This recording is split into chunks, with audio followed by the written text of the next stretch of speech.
Howdy folks, OldDW here down at the workbench. So I'm going to take a minute to talk about valve tools.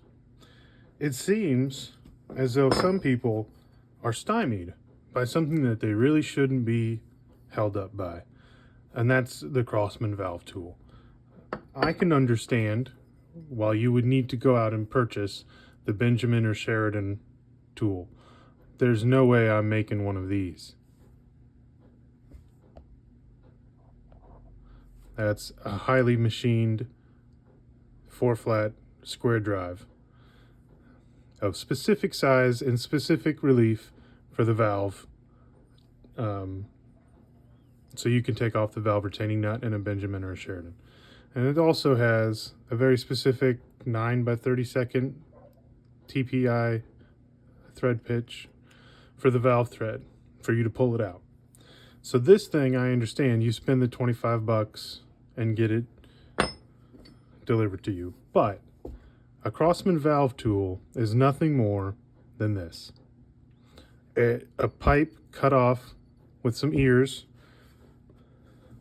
will made into one of these Crosman retaining nuts. And I've just cut one of these old pump cups to illustrate. But basically, if you take your file and you file it away, or grinder or whatever, get yourself a couple of ears that would fit in the slats, and make sure that the pipe will clear the valve stem on the inside, you can get your valve tool done.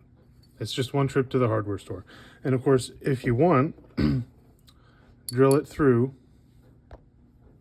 although I don't find this to be as necessary, because with the Crosmans, I haven't found one that you have to thread and pull.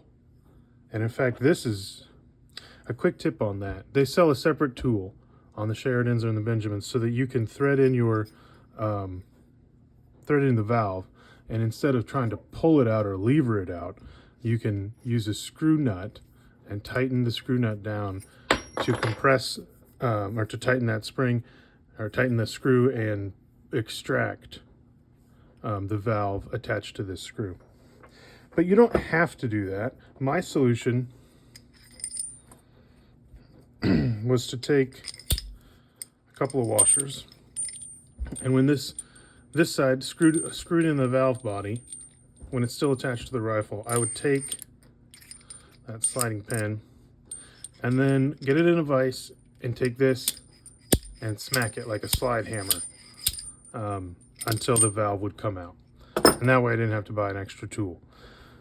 But that's also why I didn't buy an extra tool for the Crosman. One of these guys will get you done. And in fact, there is, this tool works on the Crosman 101, but I was doing a Crosman 140. It's the same principle, just the two ears, but it's a slightly narrower compression tube than the 101. And then this I think is a 5/8 diameter pipe thread, and it's too large. So in that case, I just used quick and easy